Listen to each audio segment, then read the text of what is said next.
नमस्कार. SR time मराठीच्या आजच्या विशेष कार्यक्रमात सर्व प्रेक्षकांचं मनपूर्वक स्वागत. आज 21 जून आणि आजचा हा दिवस संपूर्ण विश्वामध्ये वर्ल्ड योगा डे म्हणून सेलिब्रेट केला जातो. याच्या मागचा उद्देश लोकांमध्ये योगाबद्दल आपली जी प्राचीन परंपरा आहे तिच्याबद्दलची जागरूकता आणण्याच्या मागे. आणि त्याचबरोबर आपण कोरोना काळामध्ये सुद्धा पाहिलं आहे की इतर सर्व औषधं, इतर सर्व उपाय करत असताना योगाचं पण एक वेगळं महत्त्व आपल्या आपण सगळ्यांनी जाणून घेतलं आहे. आज याच योगाभ्यासबद्दल आम्ही बातचीत करणार आहोत आणि त्याच्याकरता माझ्यासोबत आहेत सुप्रसिद्ध योगा ट्रेनर चेतना जोशीजी. चेतनाजींशी आम्ही योगाभ्यासाबद्दल बातचीत करत आहोत, पण त्याआधी मी चेतनाजींचं या बातचीतमध्ये स्वागत करते. चेतनाजी, या बातचीतमध्ये तुमचं खूप खूप स्वागत. थँक्यू.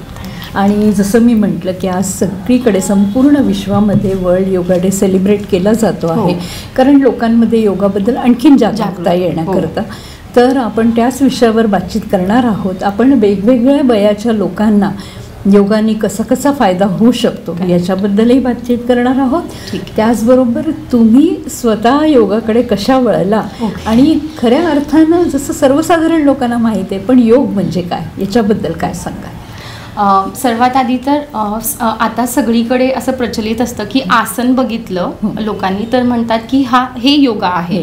तर जेव्हा मी टीचर ट्रेनिंग स्टार्ट केली तेव्हा मला कळलं की योगा म्हणजे फक्त आसन आणि प्राणायाम नाही, तर दुसरे 8 म्हणजे त्याच्यामधले अजून वेगवेगळे लिम्स पण आहे, जसं यम, नियम, प्राणायाम, आसन, प्रत्यानिधार, धारणा, ध्यान आणि लास्टमध्ये समाधी.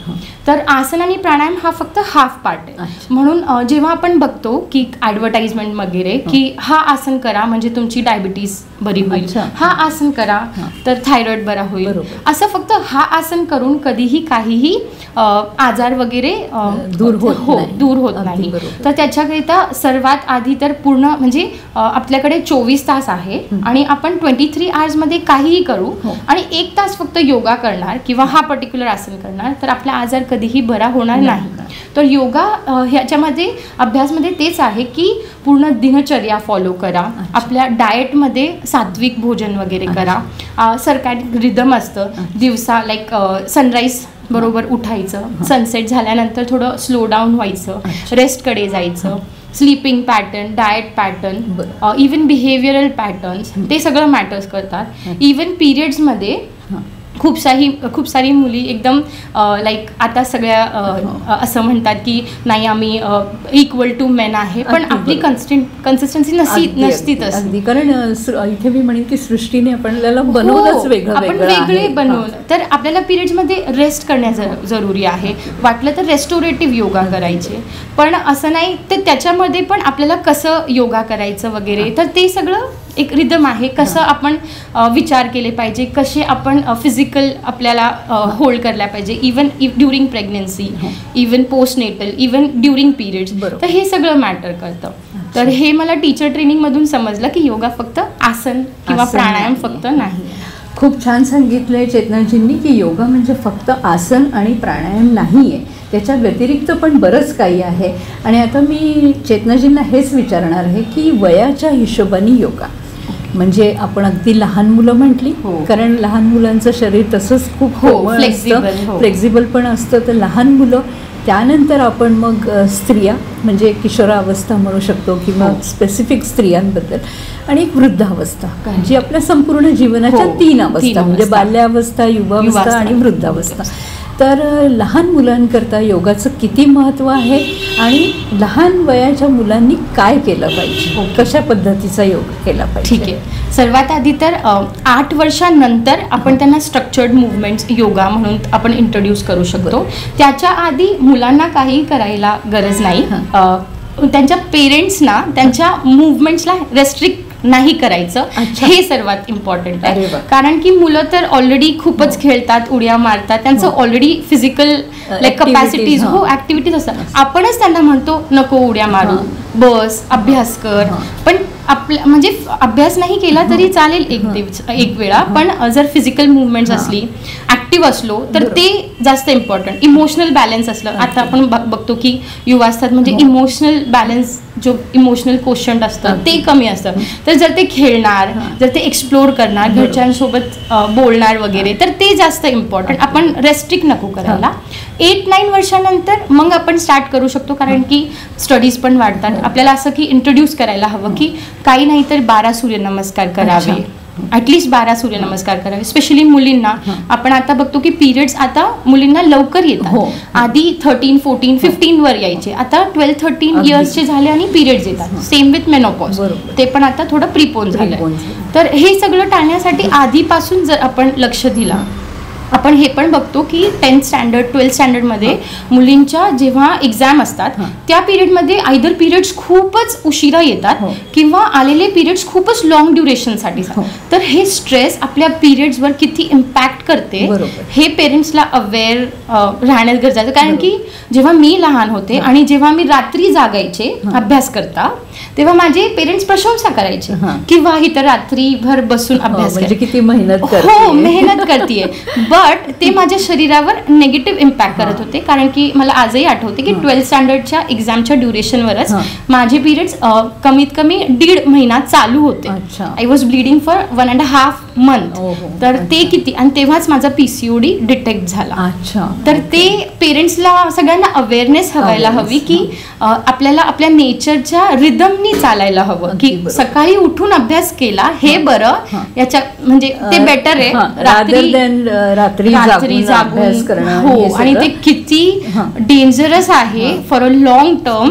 लाईक ते आता मला कळतं की I have went through it. अगदी बरोबर, कारण स्वतःचा अनुभव सांगतेस की कसं तू इम्पॅक्ट त्या गोष्टीचा इम्पॅक्ट आला आणि कसं सफर केलंय त्या गोष्टीला. आणि ते डिटेक्ट झालं नाही की आपण कशामुळे असो, कारण की मी लीन होते, अशी काही वजन वगैरेचा प्रॉब्लेम होता, बट मी हे फॉलो नाही करत होते जे रिदम असतं आपल्या सकाळी रात्रीचं वगैरे, त्याच्यामुळे PCOD वगैरे. हो, आता आपण असं ठराविक सांगू शकत नाही की त्याच्यामुळेच PCOD, पण हार्मोनल इम्बॅलन्स बरोबर, तो पण एक भाग कुठेतरी आपण म्हणू शकतो ज्याच्यानी हा आजार कुठेतरी अप्रत्यक्ष रूपाने आला, म्हणजे हार्मोन्स इम्बॅलन्स आहे.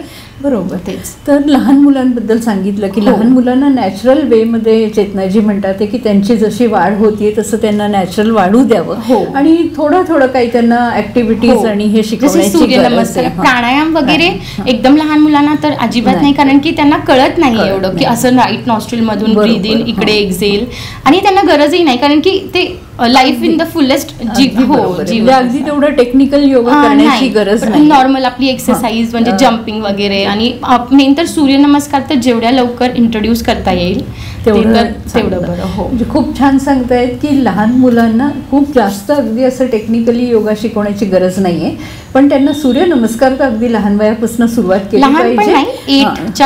वयाच्या 8व्या वर्षानंतर जर सूर्यनमस्काराची सुरुवात केली तर तो संपूर्ण शरीराचा एक व्यायाम म्हणू शकतो आपण असं. आणि जसं मी म्हटलं की स्त्रियांबद्दल जर आपण बोललो आहे, कारण योगाचे पण खूप वेगळे वेगळे प्रकार आहेत. हा एक खूप विस्तृत अभ्यास आहे खरं म्हणजे. तर जर महिलांकरता म्हटलं तर विशेषतः महिलांकरता असं कोणची आसनं किंवा त्यांचे असे कोणते आजार जे इतर मेडिसिन, इतर औषधं घेऊन तर बरे होणारच आहे, पण त्याला जर योगाची जोड मिळाली तर ते आणखीन कुठेतरी रिझल्ट, परिणाम आणखीन चांगले येतील. तर स्त्रियांचे आजार आणि त्याचे योगाच्या माध्यमातून उपचार याच्याबद्दल. तर सर्वात आधी तर आता सर्वाकडे आपण बघतो की हार्मोनल इम्बॅलन्स हा म्हणजे लहान मुलींपासून स्टार्ट होतो, आणि तो हार्मोनल इम्बॅलन्स कॅरी फॉरवर्ड होत आपण पुढे मेनोपॉज पर्यंत आपण बघतो. हार्मोनल इम्बॅलन्स झालं म्हणजे पिरियड्स इम्पॅक्ट होणारच आहे, आपले मूड्स इम्पॅक्ट होणार. प्लस योगा हे फक्त ह्या ठराविक एज ग्रुप असं करायचं काही नाही. योगा इज अ लाईफस्टाईल, ते सगळ्यांनी करावं, फक्त कसं वेगवेगळं करावं ते इम्पॉर्टंट आहे. लाईक जेव्हा मुली जेव्हा पिरियड्स चालू होतात वगैरे, यंग एज मध्ये, तर तेव्हा ते बेसिक लाईक सूर्यनमस्कार वगैरे तर आहे, आणि प्रॉपर योगा पण करू शकतात ते. इवन प्राणायाम वगैरे त्यांचे जे मूड स्विंग्स वगैरे होतात ड्युरिंग बिफोर पिरियड्स, जे आपण म्हणतो लुटियल फेज मध्ये वगैरे, तर तेव्हा हेल्प होईल त्यांना की त्यांचे शांत होईल. प्लस क्रेविंग्स होते, वेगवेगळे क्रेविंग्स होते, आणि ते एकदम नॅचरल आहे. लुटियल फेज म्हणजे की तेव्हा क्रेविंग्स होणार, हार्मोन्सच असे तयार होते प्रोजेस्ट्रॉन वगैरे की आपल्याला क्रेविंग्स होणार गोड, मग आपण काहीही चुकीचं नाही खाऊन जे लाईक डेट्स खाऊया, चॉकलेट नाही खाऊया, आपण म्हणतो डार्क चॉकलेट्स खाऊया, हे त्याच्याकरता एखादा हो डेट्स खातले की किशमिश खातले असे म्हणजे ते व्हेरिएशन करून, म्हणजे फक्त योगा करून नाही तर रिदम फॉलो करून वगैरे. बाकी सगळे आसन जसे रिप्रोडक्टिव्ह ऑर्गन्सला प्रोटेक्ट करणारे आसन जे असतात ते आपण करू शकतो, जसे बटरफ्लाय, बद्धकोनासन वगैरे, त्याच्यामध्ये होल्ड करून बसू शकतो. इवन पिरियड्समध्ये क्रॅम्प्स हील करण्यासाठी रेस्टोरेटिव्ह पोजेस वगैरे असतात की आपण पिलो घेऊन म्हणजे सुपाईन पोझिशनमध्ये बटरफ्लायमध्ये झोपलो तर ते क्रॅम्प्समध्ये एवढे हेल्प करतात की आपल्याला गोळी सुद्धा घेण्याची गरज पडत नाही. कोणाकोणाला PMS म्हणजे जास्त त्रास होतो. मग पोस्ट पिरियड असं असतं की आपण फुल ऑफ एनर्जी असतो, तेव्हा आपण काही हठ योगा किंवा जिम जॉईन करू शकता, स्ट्रेंथ ट्रेनिंग करू शकता.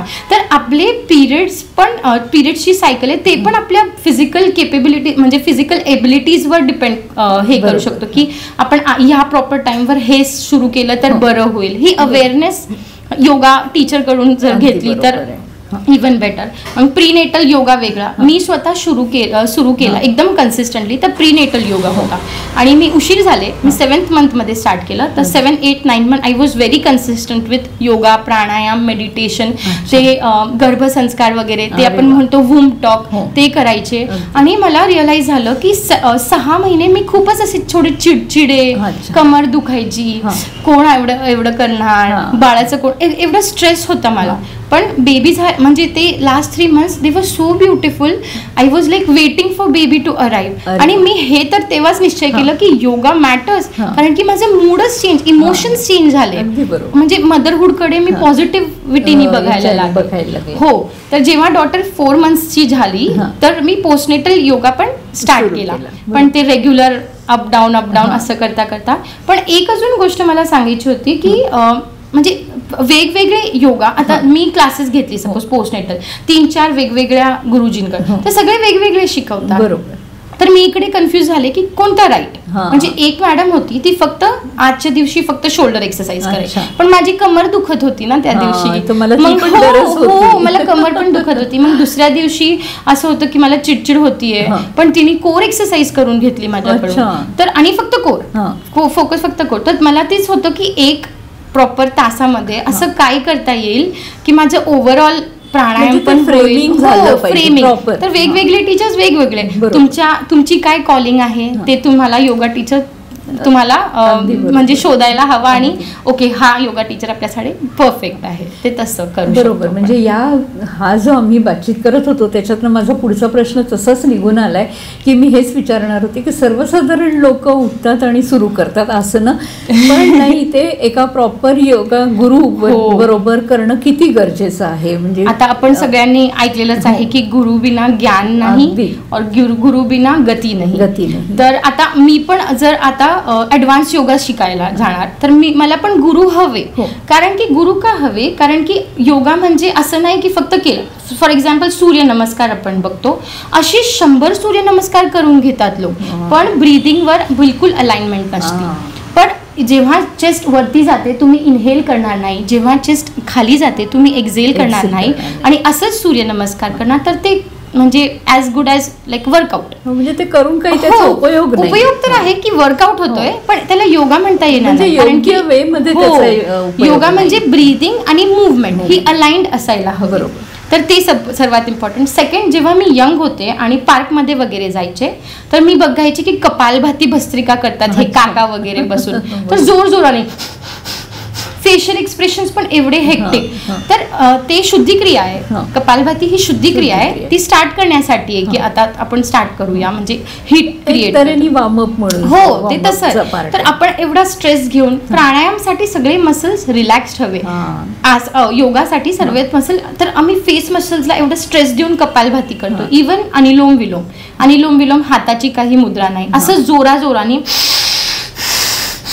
हे तर एवढं कॉमन आहे. मला वाटतं सगळ्यांनी हे बघितलं असेल की पार्कमध्ये एक नॉस्ट्रिल मधून खूप जोराने, आणि हे कामिंग आहे. प्राणायाम जे आहे नाडी शुद्धी अनुलोम विलोम हे कामिंग प्राणायाम आहे. तुम्ही असं जोराने स्ट्रेस घेऊन नॉस्ट्रिल, ते तर डॅमेजिंगच आहे आणि ते चुकीचं आहे. आसन पण सेम वे. हो. आसन तुम्ही जर चुकीचं अलाइनमेंट घेतलं तर तुम्हाला शोल्डर दुखणार. त्रिकोणासन करत असाल आणि शोल्डर पुढे आहे, तुम्हाला वाटणार की वा मी त्रिकोणासन केलं, पण तुमचा शोल्डर नंतर पेन होणारच आहे. भुजंगासन मध्ये तुमचे हात वरती गेले कानाकडे तर म्हणजे तुमचे शोल्डर्स पेन होणारच आहे. म्हणजे त्याचा काही फायदा नाही. योगा टीचर तर म्हणजे इन्स्ट्रक्टर कोणीतरी गायडन्स लाईफ मध्ये सगळ्यांनाच हवा आणि याच्यामध्ये पण ते असंच शिकून टीव्हीवर बघून शिकण्यासारखी गोष्ट नाहीये. आणि जसं यंग मुलांकरता जर आपण म्हटलं, मग ती अगदी विद्यार्थी असो की कुठे कुठल्या क्षेत्रात काम करणारे असो, आजकाल सगळीकडे तणाव आहेच. कारण तुम्हाला परफॉर्मन्स द्यायचा आहे, तुम्हाला आउटपुट द्यायचं आहे, कॉम्पिटिटिव्ह एक्झाम्सचं प्रेशर आहे, त्यानंतर जिथे तुम्ही वर्किंग प्लेस आहे तिथे पण तुम्हाला परफॉर्मन्स द्यायचं आहे. तर हा कुठे कुठे तणाव आहेच आहे. आणि हा स्ट्रेस जर रेग्युलर राहिला तर डेफिनेटली तुमच्या बॉडीवर त्याचा इफेक्ट येणार आहे, मानसिक रूपात येणार आहे, शारीरिक रूपात येणार आहे. तर योग हा तणाव, कारण याच्यानंतर डिप्रेशन, मग पुढे आणखीन विपरीत परिस्थिती, पुढे आणखीन तब्येत खराब होण्याची शक्यता. तर त्याच्याकरता योग कसा काय करू शकतो मदत? ठीक आहे, तर ह्याच्यासाठी मी तुम्हाला सांगते माझा पर्सनल एक्सपिरियन्स. मी CA स्टुडंट आहे. CA IPCC वगैरे झालं आणि आर्टिकलशिप पण झाली, पण फायनलमध्ये मी आले आणि मला रिअलाइज झालं की फायनल अभ्यास करताना तर म्हणजे असं होतं की वेळच नाही आहे, अभ्यास जास्त इम्पॉर्टंट आहे, फिजिकल मुवमेंट नाही, काही नाही. तर हे जे मी म्हणत होते की PCODचं जे होतं ते आता PCOD प्लस थायरॉइड झालं होतं. कारण की ते स्ट्रेस लेवल एवढे होते की, आणि प्लस ते मी म्हटलं की सकाळी रात्रीचं जे मी गडबड करत होते ते, प्लस डाएटचं काही हे नाही, तर ते स्ट्रेस किती इम्पॅक्ट करतं आपल्यावर की एवढ्या लहान, म्हणजे आय वॉज 22 to 23 जेव्हा मला थायरॉइड डिटेक्ट झाला आणि PCOD तर मला आधीच डिटेक्ट झाला होता. तर हे कशामुळे झालंय? मी जाड नव्हते, मी असं खूप काही फास्ट फूड वगैरे खात नव्हते, पण माझे लाईफस्टाईल मॅनेजमेंट नव्हती काही, आणि मेन तर स्ट्रेस कारण की माझं लग्न पण झालं होतं आणि सासरवाडी पण ऍडजस्ट करायची ती पण होत नव्हती, आणि इकडे हे. आणि डॉक्टर मला फक्त एक छोटीशी गोष्ट म्हणाले की आता तू 25 आहे. मला आय अग्री की आताची मुली 35 ची झाली तरी ते प्रेग्नन्सी करू शकतात, पण आता आपण बघतो की वेगवेगळे स्कॅन होतात. आधी जेव्हा आईचे वगैरे एवढे स्कॅन कधी झालेच नाही, कारण की एवढे आजार होतच नव्हते. आता मुली म्हणजे करिअर ओरिएंटेड, ते एक्झॅक्टली राईट आहे, असं काही चुकीचं नाही, पण 35 वर आले की छोटे मोठे प्रॉब्लेम्स व्हायला लागतात. मग आपण म्हणतो की कन्सीव्ह करायचंय, मग प्रॉब्लेम्स होतात. आता हे 35 मध्ये कन्सेप्शन बिलकुल पॉसिबल आहे if you are healthy, you have a healthy mind, you have a healthy body. पण हेच कन्सेप्शन मला 25च्या एजवर पण होत नव्हतं. एवढा माझा PCOD आणि थायरॉइडचा इश्यू झाला होता, जस्ट बिकॉज माझे स्ट्रेस लेवल्स आणि सगळं मॅनेजमेंट नव्हतं, आणि मी खूप अँशियस असायचे, चिडचिडपणा, इवन डिप्रेशनचे लाईक अर्ली स्टेजेस म्हणू शकतो की असं. एन्झायटी म्हणजे काय की आता एक्झाम आहे आणि धडधड होतीये, उलटिया होते एक्झामच्या, असं हे काय आहे एन्झायटी. आणि डिप्रेशन असं नाही म्हणू शकते की एक्स्ट्रीम लेवल, पण डिप्रेशन म्हणजे मला रात्री व्यवस्थित झोप यायची नाही, खूप लाईक 2-3 वाजूपर्यंत I was like over thinking आणि असं. तर हे सगळे सायकल्स, हे सगळे रिझल्ट आहे स्ट्रेसचे, कारण की लग्न पण झालं आणि स्कूल, अभ्यासही, करिअरकडे पण नाही, नवीन आव्हानं समोर होती, आणि त्या सगळ्यांना सामोरी जाण्याकरता स्वतःच्या मनाची तयारी आणि शरीराची तर आहेच. हो, तर ते मी स्टॉप घेतला CA फायनल वरून, आणि मी म्हटलं काहीतरी करूया, आता काय करायचं. तर मी फक्त योगा क्लासला जायला सुरुवात केली, आणि मला रिअलाइज झालं की जेव्हा मी योगा क्लासला जाते मी माझ्या हस्बंडवर कमी चिडचिड करते, घरची कामं करायला मला हे होत नाहीये की पाया नाही दुखते, रात्री खूप थकवा पण नाही येते, नाहीतर मला असं वाटतं किती काम आहे घरी, किती काम आहे, असं की कसं काय करणार मी, कशी प्रेग्नेंट, हिडन फिअर एक्सप्रेस करता येत नाहीये ते सगळे. तर योगामध्ये म्हणजे असं कधी कधी असंही व्हायचं की मसल्स जेव्हा रिलॅक्स होतात आपले इमोशन्स पण रिलॅक्स होतात. मी तिथे बसून रडायचे की वाव किती चांगलं वाटतंय हे. आणि ते एक पॉइंट मला स्टक झालं की हे योगा काहीतरी लाईफ चेंजिंग थिंग तर आहे, कारण की वेन यू नो की तुमचा डे चेंज झालाय आणि ते कशामुळे झालंय, जस्ट बिकॉज तू योगा केलं असं पण नाही की मी माझं सगळी लाईफस्टाईल मॅनेज, पण ते म्हणजे म्हणतात ना की फिजिकली मूव्ह झाले तुम्ही, तर फिजिकली पार्ट ऑफ लाईफ ज्याला म्हणू शकतो ना, पॉझिटिव्ह बनला तुम्ही फिजिकली आणि स्ट्रक्चर्ड वे मध्ये. प्लस मला जे टीचर्स मिळाले इनिशियल ते एवढे लाईक पॉझिटिव्ह, आणि तेच म्हणाले की एवढ्या कमी वयात लाईक 37.5 mg ची तू गोळी घेतेय, मग काय होणार तुझं नंतर.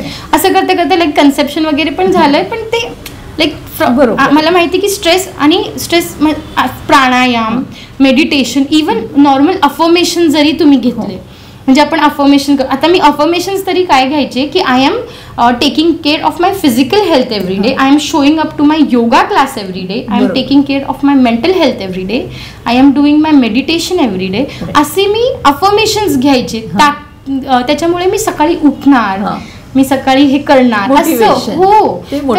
तर ते ही छोटी मोठी मॅटर करते. आणि स्ट्रेस तर ऑब्व्हियसली स्ट्रेस म्हणजे तुमच्या फिजिकवर, तुमच्या डोळ्यामध्ये बघून येतो की तुम्हाला म्हणजे तुम्हाला आतमधून तुम्ही कसं. बिलकुल, कारण ते पण एक एक्सप्रेशन आहे आणि अभिव्यक्त व्हायला काहीतरी माध्यम पाहिजे. मग ते तुमचा आनंद असो, तुमची व्यथा असो, तुमचं दुःख असो. आणि योगा तुम्हाला कुठेतरी ह्या सगळ्या गोष्टींना बॅलन्स करायला. बॅलन्स तर नक्की करते. योगाचा म्हणजे समत्वम योग उच्चते, म्हणजे टू बॅलन्स लाईफ. आपण नाडी शोधन प्राणायाम करतो दोन्ही नॉस्ट्रिल मध्ये. तर इडा पिंगला नाडी आहे, हीट आणि कोल्ड आहे, त्याला बॅलन्स करण्यासाठी आपण अनुलोम विलोम करतो. तर बेसिकली तेच आहे. आणि ती एवढी शांती मिळते. साधं ओमकार 7 वेळा तुम्ही ओमकार म्हटले, त्याच्यानंतर तुमची जी फिलिंग्ज असते ती म्हणजे इनक्रेडिबल आहे. मला असंच वाटतं की Y didn't I start earlier, like म्हणजे मला जास्त लवकर झालं असतं. कारण की मला आता मी जेव्हा मिररमध्ये बघते, I am so proud of myself. मी बघते तर मी एवढी ब्युटिफुल दिसतच नव्हते. मला आज मी स्वतः ब्युटिफुल वाटते ॲट द एज ऑफ 30. स्वभावना सुंदर आली. 22 to 23 मध्ये I was not beautiful, because I was not feeling beautiful. म्हणजे ब्युटिफुल असणं हे फक्त बाहेरी हे नाहीये, हे आतून आहे. स्वतःला वाटलं गेलं पाहिजे किंवा इतके बॅलन्स्ड आहो आपण. ठीक आहे, काही होतंय तरी ठीक आहे, थोडा चिडचिड होणं वगैरे ते तर नॉर्मल.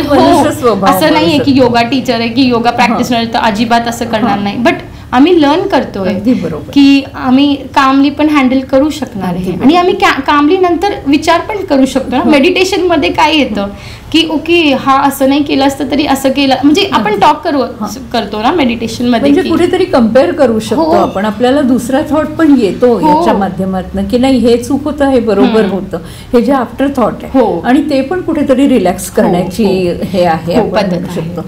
जिथे आता तुम्ही म्हणाला की मोटिवेशन, तर बरीच लोक अशी असतात जे मनातनं अगदी ठरवतात की मला योग करायचा आहे, मला एक्सरसाइज करायची, मला मेडिटेशन करायचं, पण कुठेतरी रोजच्या रुटीन मध्ये परत ते जातं की त्याला डिटर्मिनेशन पाहिजे ते नाही कॉम्प्रोमाइज करतो. तर मी सर्वात आधी म्हणते की योगा लाईफस्टाईल आहे. You agree?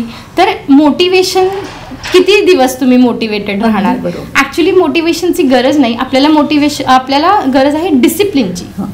मोटिवेशन तर ठीक आहे 1 महिना झाला खूपच केलं आणि दुसऱ्या मंथ काही नाही.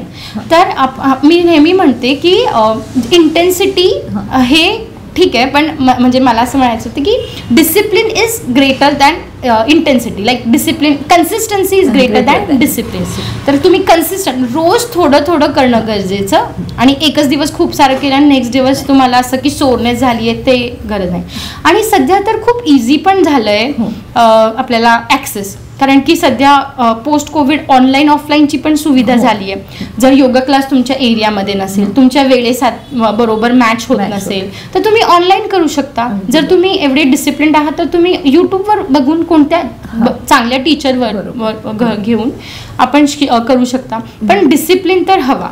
म्हणजे 1 तास तुम्हाला तुमच्या शरीराला द्यायचा आहे. हा डिसिप्लिन, हा सेल्फ केअर आहे माझा, असं आपल्याला ठराव.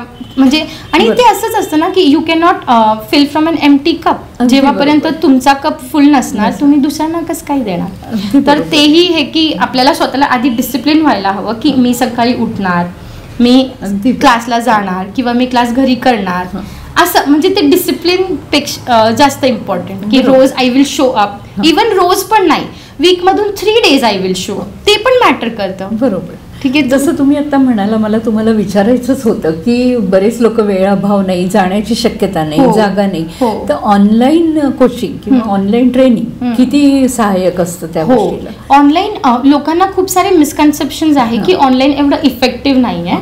पण खरं म्हणजे मी माझी योगाची टीचर ट्रेनिंग पण केली ऑनलाईनच, मी शिकवते पण ऑनलाईनच, आणि मला असं काही वाटलं नाही. पण मी ऑफलाईन क्लासमध्ये पण गेले. हे मी म्हणणार की physical presence of teacher, physical presence of student, हे वाईब जे असतं, आपण म्हणतो व्हायब्रेशन, हे कधीच मॅच करत नाही ऑनलाईन क्लास, हे मॅच कधीच होणार नाही. पण तुम्ही रूम बंद केला आणि तुम्ही फक्त फोकस करताय तुमच्या ऑनलाईन टीचरकडे, जे पण डिव्हाइस चालू आहे, तुमचा डिव्हाइस किती लांब आहे तुमच्या मॅट कडून, तुमचा डिव्हाइस कसा आहे, मोबाईलवर वगैरे मी म्हटणार की नको बघायला, कारण की स्क्रीन खूप छोटी असते. टीव्हीवर कनेक्ट करा, आयपॅड असतात, टॅबलेट असतात, त्याच्यावर कनेक्ट करा. टीचर विजिबल आहे, तुम्ही टीचरला विजिबल आहे, बस वाईब मॅच झाली. काही नाही करण्यापेक्षा हे बेस्ट आहे.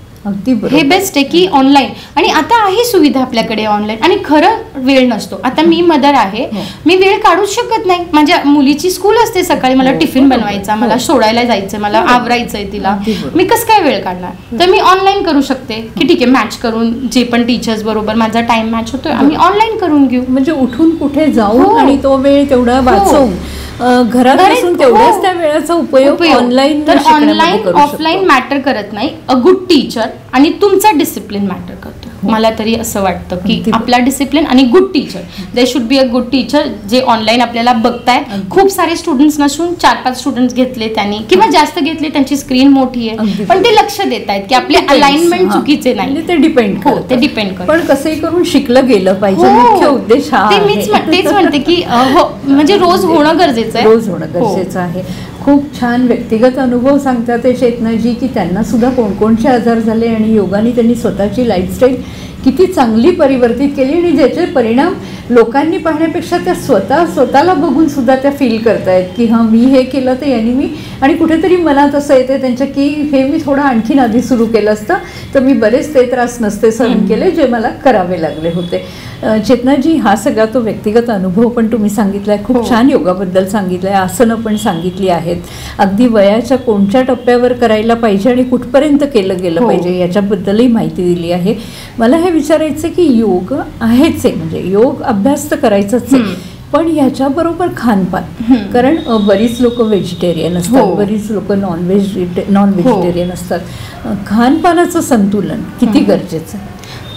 ते तर म्हणजे खानपान तर सर्वात इसेन्शियल आहे. तर मी म्हणणार की एकतर सात्विक जेवण असायला हवं, प्लस अगेन रिदम बरोबर, नेचरच्या रिदम बरोबर चालणं इम्पॉर्टंट आहे. की सकाळी सूर्य उगता आपल्याला लाईक भूक पण लागते, जास्त जेवायला हवं, कारण की दिवसाभर आपल्याला एनर्जी पाहिजे. म्हणजे दिवसामध्ये लंच प्रॉपर, मग डिनर थोडासा लवकर, म्हणजे 6:30-7 वाजता, म्हणजे सनसेटच्या आधी झालं तर खूप बरं, आणि लाईट झालं तर अजून बरं. ते एक रिदम फॉलो करायला पाहिजे. प्लस सेकंड मी म्हटणार की हठयोगामध्ये असं आहे की eat only up to 80% of the capacity. म्हणजे भूक लागली आहे, पोटभर ना खाऊन 80% फुल झालं की बस. असं म्हणजे आपल्या बॉडीला एनर्जी, तेवढी एनर्जी डायजेशनकडे ना वळता आपली एनर्जी आपल्याला कामं करायला युटिलाइज होणार. ते अजून एक. आणि दुसरं म्हणजे जेवल्यानंतर म्हणजे दिवसा नॅप वगैरे घेतो, ते थोडं कफ वाढतो बॉडीमध्ये, ते थोडं चुकीचं आहे. प्लस जेवणामध्ये सात्विक आहार जास्त इम्पॉर्टंट. छोटे मोठे चेंजेस आपण करू शकता, जसे आपण लोक खूपच हीट करतो जेवण. म्हणजे सपोज आपण डाळ बनवली पण आपण उकाळत असतो, म्हणजे पंजाबी डिशेस वगैरे असतात ते खूपच कुक, म्हणजे सगळे न्यूट्रिएंट्स ते ओव्हरहीटमुळे कमी होतात. तर एकदा तडका लावला, आपण ठेवून दिली, गार खा, नाहीतर गरमच खाऊन घ्या. टिफिन मध्ये भरलं तर ते तसंच ठेवून घ्या. परत हीट करून ते म्हणजे त्याची न्यूट्रिएंट्स पण कमी होतात. प्लस ते 80% कपॅसिटी मी म्हटलं, प्लस रिदमनी चालणं इम्पॉर्टंट आहे. प्लस नेहमी जे गोड असतं, आपण सगळेजण गोड, आणि पाचही आपले जे आहे म्हणजे टेस्ट ते असायला हवे बॉडीमध्ये. रस जे आपण म्हणतात, पंचरस असायला हवे बॉडीमध्ये. तर ते रस असं फॉलो करू शकतो की आपण गोड जेव्हा जठराग्नी आहे, जेव्हा आपल्याला खूप भूक आहे तेव्हा आपण खाऊन घेतलं. म्हणजे आपण युजली असं खातात की डेझर्ट म्हणजे नंतर खाऊया लास्टमध्ये. एक लाईफस्टाईल चेंज खूप इफेक्टिव्ह आहे की भूक लागली आहे आणि आधी जेवल्याच्या आधी आपण गोड खाऊ शकतो, कारण की डायजेस्टिव्ह फायर आहे, जठराग्नी आहे, जठराग्नी तेव्हा जागृत आहे, मंद नाही नाही, आणि तेव्हा आपण खाते तर ते जास्त लवकर डायजेस्ट होईल, इकडे तिकडे फॅट म्हणून डिपॉझिट होणार नाही.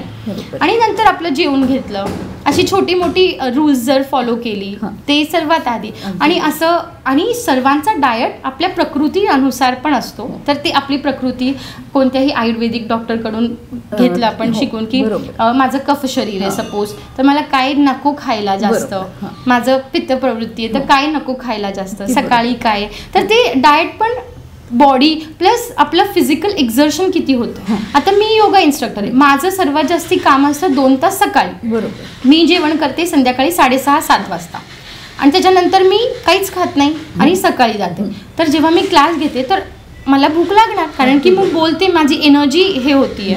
तर मी काय करते, 3-4 डेट्स खाऊन आणि थोडंसं खडीशक्करचं पाणी वगैरे घेतलं वगैरे, असं काही माझी जशी भूक आहे ते अंडरस्टँड करून मी खाते. हो, पण मी दुसऱ्यांना असं नाही म्हणणार की तुम्ही असं करा, कारण की तुमचं एवढं सकाळी तुम्ही योगा क्लासला येतात, तुम्ही थोडं पाणी पिया. तुम्ही जर लवकर जेवले असेल तर एखादी खजूर खा, किंवा तुम्हाला असं वाटलं की ड्रायफ्रुट्स खाल्लं तर तुमच्या बॉडीच्या अनुसार तुमच्या डॉक्टर. कुठेतरी आपण असं म्हणतो की नाही एक मुठभर ड्रायफ्रूट सगळ्यांनी खाल्लेच पाहिजे, तसं नाहीये, कारण ते ड्रायफ्रूट डायजेस्ट करण्याकरता तुम्ही किती एनर्जी हे करताय ते डिपेंड करतं. आणि ते असंच आपण इंस्टाग्रामवर बघून किंवा युट्यूबवर बघून की एवढं मी खाल्लं पाहिजे, 5-10 बदाम आणि हे तर रॉंग आहे. सगळ्यांची बॉडी कन्सिस्टन्सी वेगळी.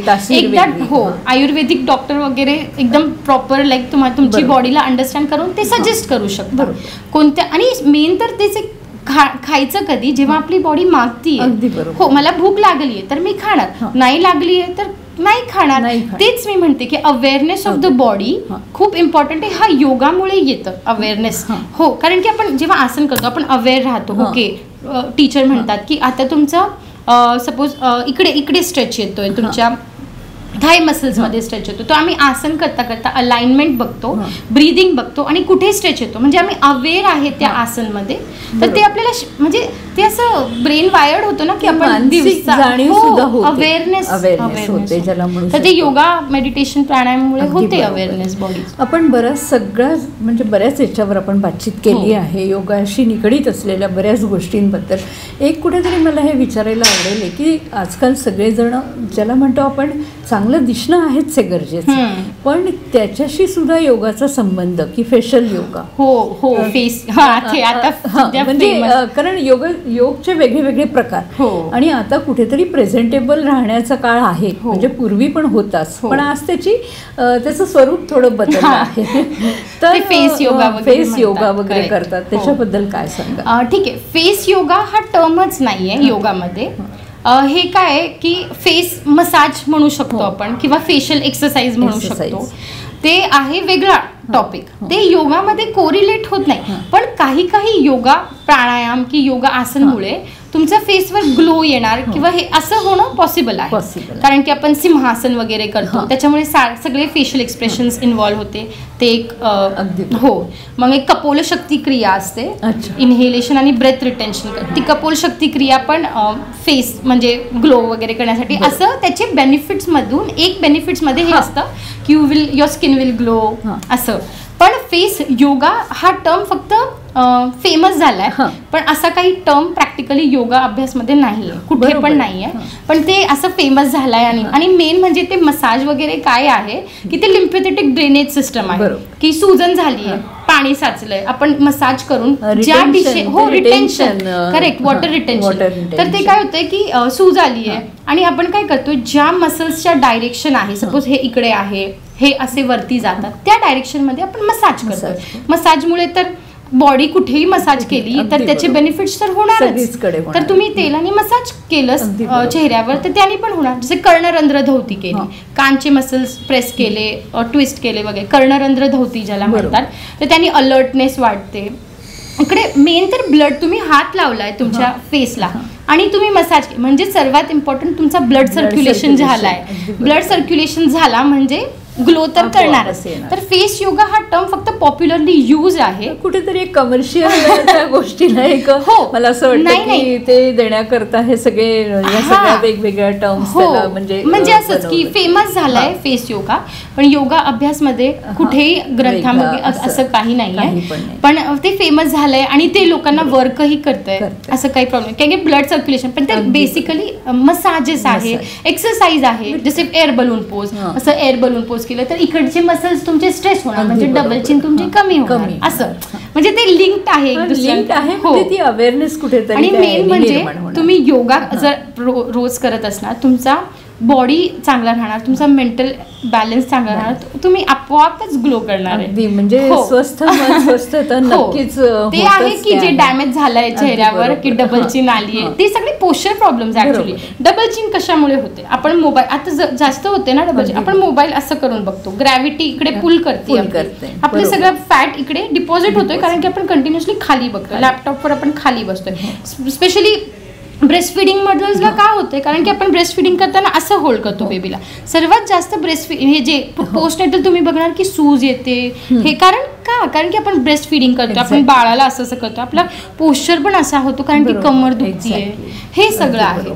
तर हे सगळं पोश्चर प्रॉब्लेम्समुळे आपल्या फेशियल सगळे ग्रॅव्हिटीमुळे खाली लाईन्स वगैरे, तर ते मसाज आणि एक्सरसाइज आहे, ते फेस योगा नाही. ते फक्त फेमस म्हणून फेस योगा झालं. म्हणजे तुमच्या पोस्चर करता पण योगचं खूप महत्व आहे, की तुम्ही कसं बसताय, तुम्ही कसं काम करताय, त्यांनी सुद्धा तुमच्या शरीराचं संपूर्ण, आपण कसे उभे राहतात त्याच्यावरून पण. अगर जर 1.5 लेगवर आपण उभे आहात, मग तुम्ही म्हणणार मला सायटिका होतोय, मग ते होणारच. तुम्ही वेट इक्वल देत नाहीये, तुम्ही बसणार तर असे बसलायत. आपण जेव्हा लॅपटॉप आपण बघतो किती यंग एज म्हणजे जे ऑफिस गोईंग लोक आहे, सर्वायकलचा किती प्रॉब्लेम आहे सगळ्यांना, कारण की लॅपटॉपवर कामच आपण असू, आपण 2 मिनिटंही असं करून स्ट्रेच करणार नाही, तर आपण ऑफिसमध्ये पण करू शकतो. जर आपण योगा क्लासमध्ये गेलो तर तुमची टीचर तुम्हाला कंटिन्युअसली म्हणणार की सरळ बसा, keep your spine straight, keep your shoulders open, look forward, don't look down. हे छोटे छोटे मग तुमच्या डोक्यामध्ये ते चालू असतं, ठीक आहे, स्पाइन स्ट्रेट तसं. तर हे 1 तास देणं गरजेचं आहे. मला असं वाटतं की ते रोज करून ते आपोआप ते प्रॅक्टिस मध्येच येऊन जातं, की नाही मला असंच बसायचं, म्हणजे ते पार्ट ऑफ बनून जातं तुमच्या. मी तेच तर म्हणते, yoga is a lifestyle, yoga is not a workout, yoga is a lifestyle. खूप छान सांगितलंय चेतनाजींनी, बऱ्याच विषयांवर बोलल्या आहेत, योगाशी संबंधित असलेल्या बऱ्याच गोष्टी आम्हाला सांगितल्या आहेत. चेतनाजी, आणखीन तुम्हाला आमच्या प्रेक्षकांना जर काही सांगायचं असेल याच्याबद्दल तर तुम्ही सांगू शकता. ठीक आहे, मी तेच म्हणणार की सर्वात जास्त अवेअरनेस सध्या तरी मला असं वाटतं की प्रीनेटल पोस्टनेटल योगाला खूप जास्त इम्पॉर्टन्स देण्याची गरज आहे. कारण की हे पोस्टनेटल डिप्रेशन जे आहे ते सध्या खूप आपल्याला बघायला मिळतं. आणि ते का असतं? कारण की प्रेग्नन्सीमध्ये आपण कुठेतरी जातो, गायनेकोलॉजिस्ट कडे जातो की चेकअप, तर आपण म्हणतो की मला हे असं होतंय, मला जळजळ होतीये, मला फिलिंग्स अशी येत आहेत, तर ती बघायला असते. पोस्टनेटलमध्ये काय होतंय की पोस्ट बेबी नंतर फक्त बेबीवर फोकस, आपण स्वतः फक्त कुठे जातो, पीडियाट्रिशियनकडे जातो, आपण आपल्याकडे लक्ष द्यायला कोणीच नाही. प्लस मदरहूड हे खूप ओव्हरवेल्मिंग हे जेव्हा मी मदर झाले तेव्हा मला कळलं. आणि मला असं वाटतं की प्रीनेटल जर केला तर पोस्टनेटल तुम्ही आपोआप येणार क्लासला. कारण की प्रेग्नेन्सीमध्ये योगा करणं हे आपण म्हणजे इवन रिसर्च स्टडी आहे की योगा किती बेनिफिशियल आहे वजायनल डिलिव्हरीसाठी, नॅचरल बर्थसाठी किती इफेक्टिव्ह आहे.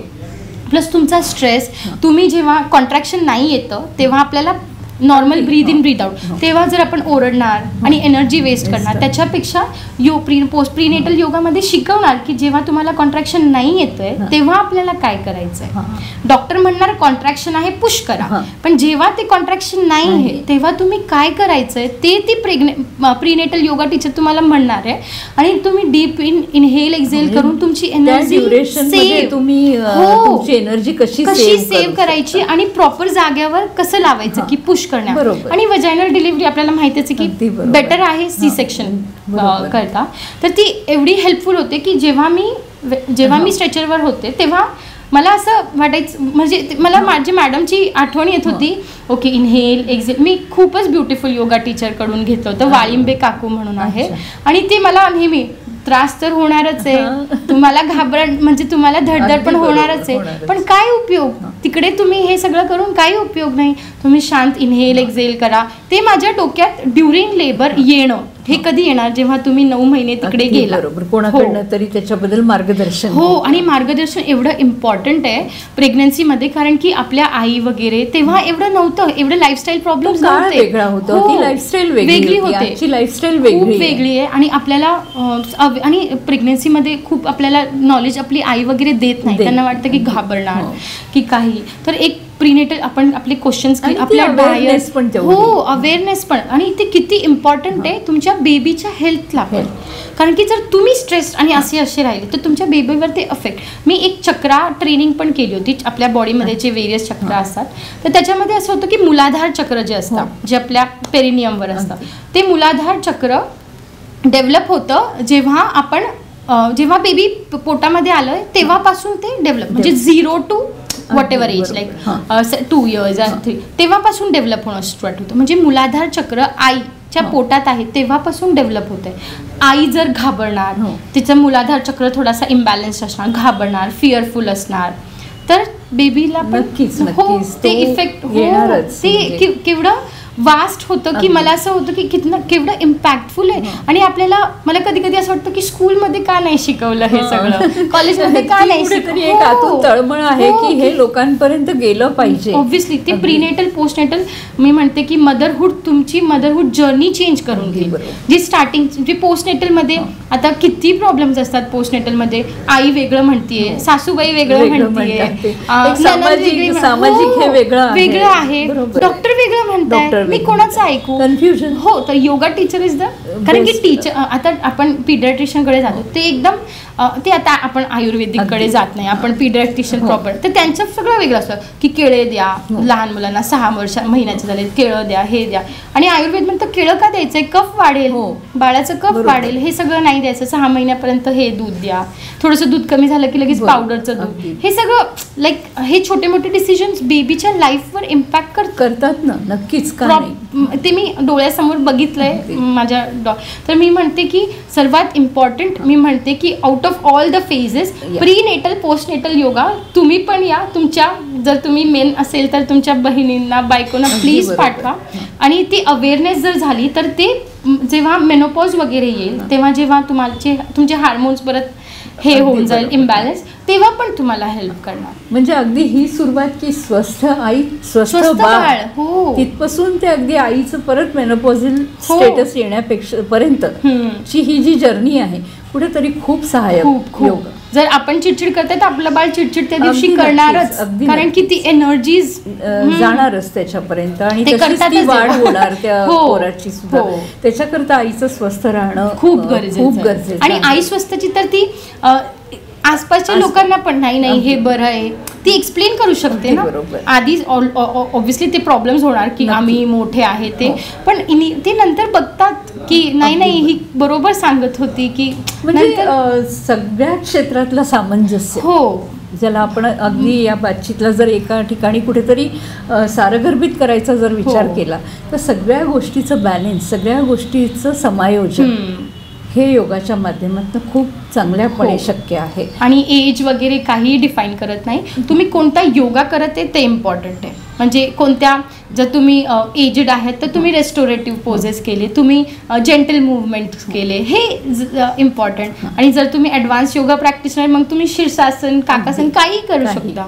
तर ते असं नाही आहे की ठराविक असं म्हणजे हे, पण तुमची बॉडीला अंडरस्टँड करून माझे पिरियड्स आहे, मला 3 दिवस रेस्ट पाहिजे, माझे 4-5 दिवस आहे मी रेस्टोरेटिव्ह करणार, अरे माझे पिरियड संपले आता माझ्यामध्ये एनर्जी आहे मग मी हठ योगा करणार. हे अंडरस्टँडिंग किती इम्पॉर्टंट आहे की ओके मला स्वतः अगदी हे स्वतःला ठरवायचं, पण हे स्वतःचं ठरवण्याकरता पण एका योग्य गुरुचं मार्गदर्शन. गुरु तेच म्हटलं, गुरु विना ज्ञान नाही. तर ते शिकवणार कोण? गुरु. मिसगाईड होण्यापेक्षा प्रॉपर गायडन्स घेतलेलं गरजेचं जास्त आहे. ते आहे. ते योगा फीस देणं is very much better than की तुम्ही डॉक्टरांकडे जाणार आणि रेग्युलर फीस देणार. अगदी बरोबर. आणि प्रामाणिक इलाज, जिथे तुम्हाला त्याचे साईड इफेक्ट काही नाही. जर तुम्ही प्रॉपर योगा टीचर बरोबर करताय तर नाही, साईड इफेक्ट नाही काही. ही सगळी माहिती तर चेतनाजी तुम्ही दिलीच आहे. एक आणखीन विचारेन की संपूर्ण दिवसभरात वेगवेगळ्या वेळेच्या हिशोबाने कोणची अशी आसनं जी सहजतेने करता आली पाहिजे, म्हणजे जी आपण काम करत असलो, ट्रॅव्हल करत असलो किंवा घरात सुद्धा रिलॅक्स करत असलो तर त्या वेळेच्या हिशोबाने ती आसनं कोणची करायची? मी तुम्हाला ह्याच्यामध्ये पण मी पर्सनल एक्सपिरियन्स सांगते की आता मी म्हणजे हाऊसवाईफ आहे, योगा टीचर तर आहे, ते सकाळी 2-3 तासानंतर संपतं की मी मला घर सांभाळायचं असतं. कधी कधी असं होतं की खूप पोळ्या बनवायची आहे मला आणि कंटिन्युअसली आपण असं चालू आहे, तर मी नेहमी असं प्रॅक्टिस करते, कारण की इकडे शोल्डरमध्ये मला होतं पेन, कारण की आपण कंटिन्युअसली खाली बघतोय आणि अवेअर पण नाहीये पोस्चरचा, कारण की पोळ्या बनवायची लवकर.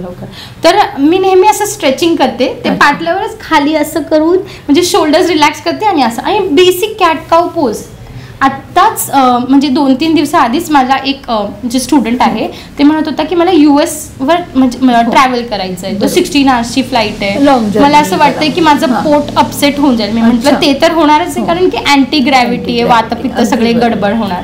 आपण छोटे मोठे करू शकतात की बसल्या बसल्या चेअरवर तुम्ही शोल्डर एक्सरसाइज केली, तुम्ही आता सुद्धा जरी नॉर्मली हाफ रोटेशन आणि नॉर्मल कॅट काऊ पोज सीटेड पोज मध्ये केला तरी तुमचे मसल्स रिलॅक्स्ड होतात. ते मसल तुम्ही बसून स्टिफ केले, मसल्सला जर थोडंसं पिन रिलॅक्स्ड वाटलं तर मसल्स खुश, आपण खुश, आपलं पोट खुश.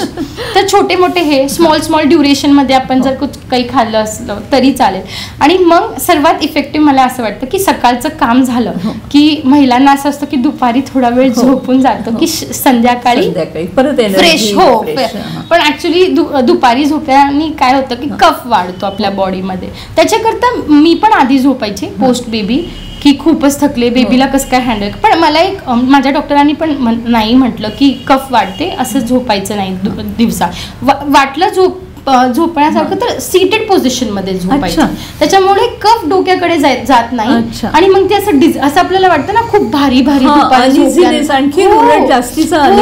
आणि असं खूप थकवा वाटतो आणि संध्याकाळी तर मला असं वाटतं जास्त कंटाळा येतो, ऍसिडिटी सारखं फिलिंग, कफ वाटतो बॉडीमध्ये. तर सीटेड पोज मध्ये झोपायचं जर खूपच झोप येत असेल. माझं आता असं दिनचर्या असते की मला रीडिंग करायला खूप आवडते आणि फिक्शन स्टोरी पाहिजे चांगली, तर मी असं करते की दुपारी ते असं शेड्यूल करते की लेग्स अप द वॉल मध्ये झोपते, म्हणजे विपरीत करणे, म्हणजे आपले हिप्स आणि आपले पाय वॉलवर असे असणार, पॅरलल टू वॉल असे असणार आणि आपण असे असणार, म्हणजे एल शेप मध्ये आपण 90 डिग्रीज. हो, पाय आपले 90 डिग्री वॉलवर रेस्ट करा. तुम्हाला अजून स्ट्रेच पाहिजे तर पिलो ठेवा हिप्स नंतर, हिप्सच्या खाली, आणि आरामशीर आपण झोपून मी बुक वाचते किंवा कधी कधी असंच पडून राहते, पण झोपही येत नाही. आणि ते ब्लड सर्क्युलेशन होण्यामुळे जे टायर्डनेस असतात पायामध्ये, जे आपण म्हणतो की खूपच पाय दुखत आहेत, खूपच थकवा आलोय, तो मला खूप इफेक्ट 15-20 मिनिटं बस झालं तेवढं. आणि सर्वात इम्पॉर्टंट तर वज्रासन, सगळ्यांना माहिती आहे, इव्हन प्रेग्नेंट वुमन पण वज्रासन करू शकते.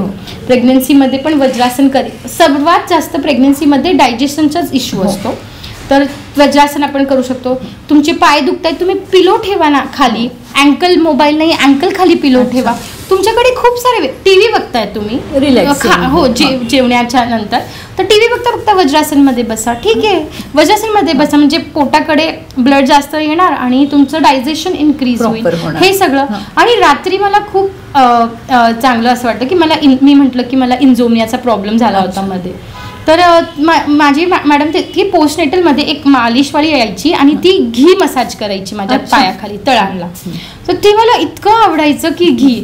तर ते एक काचीचं बर्तन जर घेतलं, कास्याचं बर्तन आपण म्हणतो, हो ते कास, ते त्याच्यामध्ये घी किंवा तेल जेही तुमच्याकडे असेल, सपोज घी तर सर्वात बेस्ट, त्याची मालिश केली. आपली जुनी लोक हे करतच होती. हो, तर ते मी असं फॉलो करते की आधी मालिश करायची चांगली, इव्हन टोजला सगळीकडे, हाताने पण मालिश करा. आपल्या पायांना दिवसभर आपला वजन घेतलाय त्यांना थँक्यू म्हणा, आणि लेग्स अप द वॉल मध्ये झोपून घ्या. एक मी टॉवेल ठेवते आणि लेग्स अप, म्हणजे भिंतही खराब होत नाही आणि लेग्स अप द वॉल पण होतो, मसाज पण होती. आणि रात्री केलं तर अजून चांगलं की जेवणानंतर 2-3 तास झाले असेल तर, जेवल्या लगेच तर नाही, आधी वज्रासन, थोडे वॉक करा. रात्री हे फॉलो म्हणजे हे पादभंग म्हणतात आपण, ते मला खूप इफेक्टिव्ह वाटतं. आणि बेसिक स्ट्रेचेस, नॉर्मल बटरफ्लाय मध्ये अप डाऊन केलं, म्हणजे झोपण्याच्या आधी नॉर्मल झोपल्या काही स्ट्रेचेस केले, तर सर्वात आधी उठल्या पवन मुक्तासन केलं, सकाळी मोशन पास व्हायला सर्वात एवढं. आणि एक मी विसरले, सर्वात इम्पॉर्टंट, आता सध्या पण आमचं घर चेंज झालंय आणि आता आम्ही ट्रान्झिशन करतोय घर आणि टॉयलेट्सवर, इंडियन टॉयलेट वरून कमोडवर. आणि आपल्याला माहितीये कमोडचं काय त्रास असतो. तर मी माझ्या डॉटरला आतापासून शिकवते की आपण थोडासा वॉर्म वॉटर घेऊया, 1 ग्लास वॉर्म वॉटर, मलासन मध्ये बसून. मलासन मध्ये येत नसेल बसायला तर वॉलचा सपोर्ट घेऊन बसू शकता, किंवा अँकल आपल्या हिल्स खाली टॉवेल ठेवू शकता जर अँकल खाली जात नसेल तर, अँकल मोबाईल नसेल तर. असं थोडं चेंजेस करून आपण वॉल सपोर्ट करून 1 ग्लास हळूहळू सिप सिप सिप सिप पाणी पिलं. किती वेळ लागणार, 2-3 मिनिट, आणि त्याच्यानंतर मोशन क्लिअर. त्याचा परिणाम किती चांगला. खूप. हे एक छोटासा डे चेंज आहे की फक्त मलासनमध्ये सकाळी आम्ही पाणी पिऊ एवढंसं, तर किती इफेक्ट. त्यांनी तुमची संपूर्ण दिनचर्या, आपल्याला भूक बरोबर लागणार, सगळं ऍसिडिटी होणार नाही, आपण खाणार तर भुकेनुसार. पोट साफ म्हणजे अर्धे आजार. ते मलासन खूप इफेक्टिव्ह आहे. ते मी स्वतः प्रॅक्टिस करते हे 3-4 की असं काही झालं काही प्रॉब्लेम. आणि पिरियड्स मध्ये पण मला थोडं होतं की ॲब्डॉमिनल पेन, क्रॅम्प्स वगैरे, तो पिलो इकडे मी खाली लावते आणि बटरफ्लाय मध्ये झोपते, किंवा असंच पडून राहायचं आपलं सेतू. छोटे प्रयोग करून. आणि हे योगानेच, म्हणजे योगाने आपल्याला अवेअर होतो की हे करून मला किती बरं वाटतंय, तर आपण हे चेंजेस करू शकतो. आणि याच्यामध्ये तुम्हाला रिझल्ट लवकर दिसतात, लगेच दिसतात मला, त्यामुळे ते एक सॅटिस्फॅक्शन वेगळं होतं. आता पाय वरती करून झोपले आणि त्याच्यानंतर कोणी म्हटलं की चहा बनवा, तर आपल्याला की ठीक आहे आम्ही रेडी आहोत, एनर्जी आली, आता पुन्हा कामाला सुरुवात करू शकतो. इतकं छान सगळ्यांबद्दल सांगितल्यावरती चेतनाजी म्हणेन की शारीरिक योगाचा शारीरिक संबंध तर आपण सगळ्या याच्यावर बोललोच आहोत. मानसिक आजार, बरेच लोक सायक्रेटिस्टकडे जातात, वेगवेगळे आजार आपण बघतो लोकांना. काही आजार दृश्य असतात, काही अदृश्य असतात, त्याला सुद्धा योग सहाय्य करतो. खूप. मी म्हटलं ना की फिजिकल मुवमेंट जर झाली तर तुमचं मेंटल हेल्थ बरं होणारच आहे. म्हणजे मला तर कधी कधी असं वाटतं की जरा मी सायकोलॉजिस्टकडे किंवा सायक्रेटिस्टकडे गेलो, मला असं वाटतं जर त्यांनी असं नाही म्हटलंय की एक्सरसाइज करा, असं नाही जर हे प्रिस्क्रिप्शन केलं की please do exercise, please wake up early, सूर्य जर तुमच्या डोक्यावर पडलाय सकाळी, अर्ध डिप्रेशन तिकडेच. हो, कारण की सूर्य पडतोय, तुमची एनर्जी वेगळी, तेजोमय. हो. आणि कधी कधी ते क्लिनिकल डिप्रेशन वगैरे असतं, त्याच्यासाठी तर मी म्हणणार डॉक्टरांशी तुम्ही सल्ला घ्यायलाच हवा. पण आपल्याला माइल्डली असं वाटतं की नाही मी थोडं, म्हणजे डिप्रेशन पण नाही म्हणणार, आम्हाला खूप लो फील होतंय किंवा एन्झायटी होतीये, असं जर झालं तर योगा नक्कीच. योगा कोणतीही फिजिकल, तुम्ही वॉक करून या सकाळी उठून, ओ माय गॉड, तुमचा डे चेंज होईल, कोर्स ऑफ डे चेंज होतो. ही छोटी छोटी आपल्या स्कूलच्या मुलांना नाही होत कधी असं हे काही, ऍक्टिव्हिटी. आणि सकाळी स्कूलसाठी ते सकाळी उठतात आणि वेळेवर झोपतात. तेच मला असं वाटतं की किती सगळे ऑफिस पण 8 वाजता असायला हवे. म्हणजे मला असं वाटतं की चेतनाजींचं हे म्हणणं आहे की राईट टाइम उठणं आणि राईट टाइम झोपणं हे तुमचं हाफ डन म्हणू शकतो. तब्येत सुधारायला सुरुवात होते. आणि इट अँड राईट आणि योग तर त्याचा फार मोठा भाग आहेच. आणि योगामध्ये हे सगळं आहे, दिनचर्या फॉलो करा, कसं करा, काय फॉलो करायला. आपण असं म्हणू शकतो की चेतनाजींना हे सांगायचंय की योग हा खरा एक वटवृक्ष आहे, ज्याच्या खाली तुमचं संपूर्ण आयुष्य चांगल्या तऱ्हेने तुम्ही जगू शकता. आणि त्याच्याकरता फक्त एकच आहे की प्लीज तुम्ही कॉन्टॅक्ट करा कोणत्याही टीचरला आणि जस्ट स्टार्ट करा. काहीही, म्हणजे कुठेही करा, ऑनलाईन ऑफलाईन पर्सनल जसं करायचंय, पण प्लीज स्टार्ट करा, आजपासून स्टार्ट करा. खूप छान म्हणाले की जेव्हा सुरुवात कराल तिथूनच बरे व्हाल, तर आजपासूनच सुरुवात करा. आणि तसंही आम्ही आज योगा डेबद्दलच बोलतो आहात. ही जागरूकता पण चेतनाजी आमच्या बातचीतच्या माध्यमातून लोकांपर्यंत नेतात की नाही, शुभश्च शीघ्रम ज्याला म्हणतो, आजपासूनच सुरू करा. खूपच छान माहिती दिली आहे चेतनाजी. खूप छान आम्हाला आजचा हा योगा डे एकतऱ्हेने या बातचीतच्या माध्यमातून सेलिब्रेट केला गेला आहे असं म्हणू शकतो. तुम्ही लोकांमध्ये खूप जागरूकता यावी याच्याकरता पण स्वतःचे अनुभव सांगितलेत. SR टाईम मराठीला एवढा वेळ दिल्याकरता SR टाईम मराठीतर्फे मी तुमचे खूप खूप आभार मानते. खूप खूप धन्यवाद. आजची बातचीत आता आम्ही इथे समाप्त करत आहोत. पुन्हा भेटूया, तोपर्यंत नमस्कार.